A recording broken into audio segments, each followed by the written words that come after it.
ठीक है, तो आज हम लोग बेसिकली बात करेंगे तो कंटिन्यूटी और डिफरेंशिएबिलिटी में कुछ अपन लॉजिकल पॉइंट्स पर बात करेंगे। ठीक है, तो सबसे पहले अपन एक मतलब पॉइंट लिखते हैं। अगर आपका लिमिट एक्स टेंड्स टू के L1/L2 है, ठीक है, इस लिमिट्स पर अपन बात करेंगे। तो 3 पॉइंट्स हम लोग इसमें अपन तो लिखेंगे। ठीक है, तो पहला पॉइंट है कि अगर मान लो कि दिया हुआ है कि लिमिट अपना एक्स टेंड्स टू के L1/L2 आपका बेसिकली एग्जिस्ट अगर आपका तो कर रहा है। ठीक है, तो ये लिमिट एग्जिस्ट अगर कर रहा है और इसके साथ साथ दिया हुआ है कि आपका L2 जो है वो टेंड्स टू 0 है, मतलब कि आपका L2 आपका 0 को जा रहा है, तो आपका L1 को भी 0 को जाना ही पड़ेगा। ये हो गया आपका पहला पॉइंट। मतलब कि अगर आपका लिमिट एक्स टेंड्स टू के L1/L2 आपका एग्जिस्ट कर रहा है और L2 आपका 0 को जा रहा है, जब x जा रहा है किसको, के को, तो L1 को भी 0 पर जाना पड़ेगा, फिर तभी ये लिमिट आपका एग्जिस्ट करेगा। ठीक है, अच्छा, अब इसी में आप दूसरा पॉइंट है, अगर आपका लिमिट x टेंड्स टू के L1/L2 की अगर हम लोग बात कर रहे हैं, ठीक है, इसमें अगर आपका L1 जो है वो आपका 0 को नहीं जा रहा है, ठीक है, और L2 आपका 0 को जा रहा है, तो ऐसे केस में लिमिट तो डज नॉट मतलब कि एग्जिस्ट अपन लिखते हैं।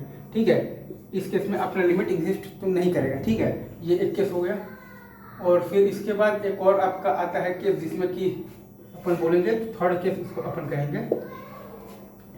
तो पहला हो गया आपका L1/L2 अगर आपका तो एक मतलब कि एग्जिस्ट कर रहा है, और अगर आपका L2 0 को जा रहा है तो L1 को भी आपको 0 को ही जाना पड़ेगा। दूसरा हो गया आपका L1/L2 आपका बेसिकली एक्स टेंड्स टू के है, तो L1 अगर आपका 0 को नहीं जा रहा है और L2 अगर आपका 0 को जा रहा है तो लिमिट आपका एग्जिस्ट नहीं करेगा। ठीक है, तीसरे में मतलब अगर आपको ये दिया हुआ है कि लिमिट एक्स टेंड्स टू के L1/L2 जो है, अगर आपका L1 भी 0 को नहीं जा रहा है और L2 भी आपका 0 को नहीं जा रहा है, ठीक है, ऐसे वाले केस में भी आपका ये लिमिट जो है वो एग्जिस्ट आपका तो कर जाएगा। ठीक है, ये 3 पॉइंट्स आपको अगर याद हैं अच्छे से, अगर आप समझ गए हैं, तो पहले वाले में अगर ये लिमिट आपका एग्जिस्ट हो रहा है तो L1 भी, हाँ ठीक है। अच्छा, अब इसमें एक पॉइंट और ये भी है, मान लीजिए कि लिमिट एक्स टेंड्स टू के, ठीक है, L1/L2, और इसमें अगर आपका मान लीजिए कि L1 भी 0 को जा रहा है और L2 भी 0 को जा रहा है, तो ऐसे केस में लिमिट आपका एग्जिस्ट तो कर ही जाएगा, ऐसा तो कोई तो गारंटी नहीं है। ठीक है, नो गारंटी। अगर L1 भी 0 को जा रहा है और L2 भी 0 को जा रहा है तो कोई ज़रूरी नहीं है कि लिमिट आपका एग्जिस्ट हो ही जाएगा। लेकिन अगर आपका L2 जो है वो 0 को जा रहा है और लिमिट एग्जिस्ट हो रहा है, तब L1 को भी 0 पर जाना ही पड़ेगा।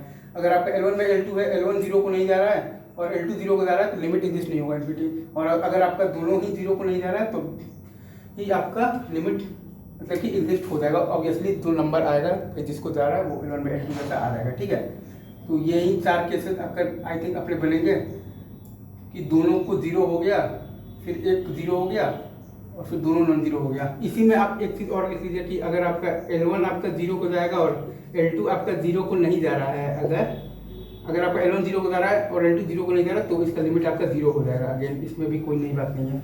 तो ये आपको 3-4 पॉइंट अगर आप ध्यान में रख रहे हैं, तो ये आपको 3-4 पॉइंट ध्यान में रखने हैं। तो इस बेसिस पर अपन 2-3 अभी वो निकालेंगे, तो कंक्लूजन निकालेंगे। ठीक है,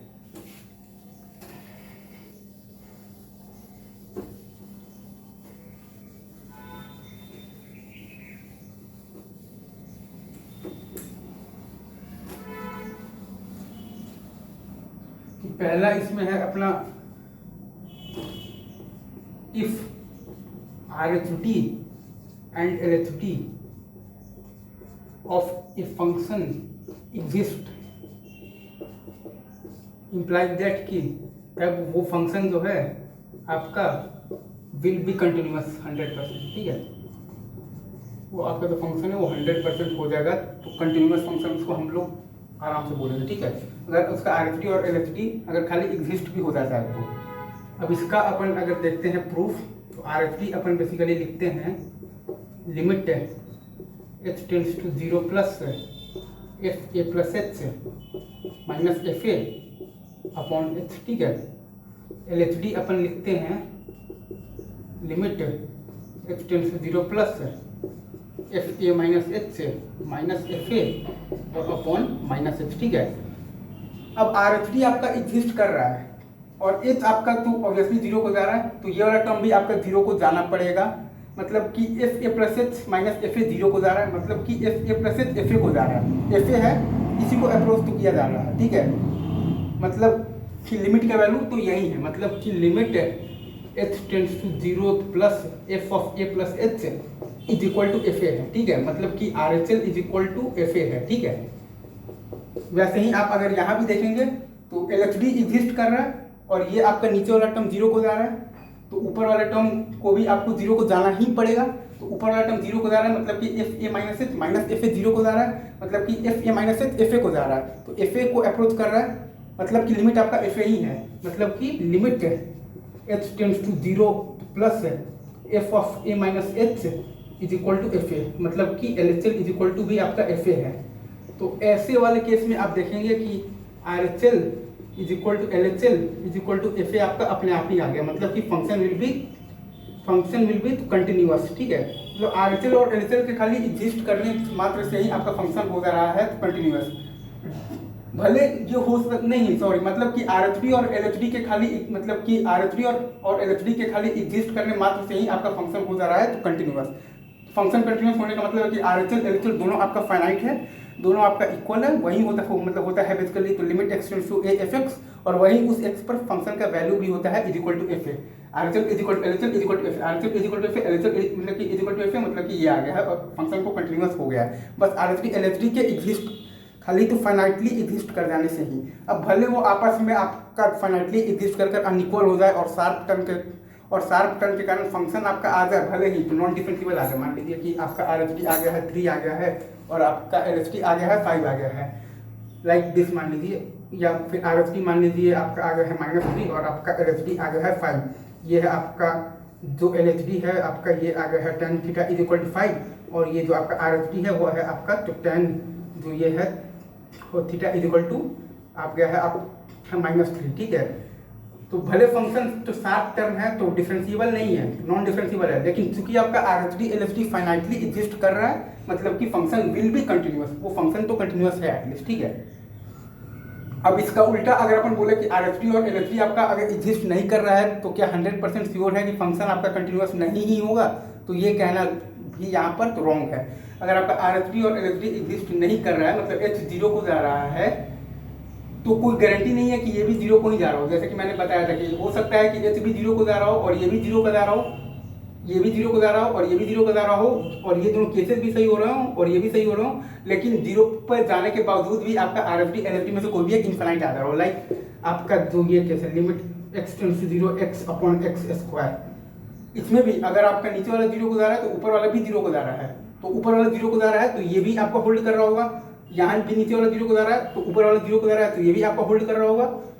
मतलब आपका फंक्शन तो कंटिन्यूस हो रहा होगा, लेकिन फिर भी आपका जब आप निकालेंगे तो आर एच डी या फिर जब आप निकालेंगे या तो खैर तो एल एच डी, तो वो आपका इन्फिनिटी आ रहा होगा। तो अगेन अगर R H D L H D आपका फाइनाइटली एग्जिस्ट कर रहा है तब 100% श्योर है कि function will be continuous. But अगर आपका R H D L H D finitely exist नहीं कर रहा है तब ये आप नहीं कह सकते हैं कि फंक्शन डिसकंटिन्यूअस ही होगा, ठीक है।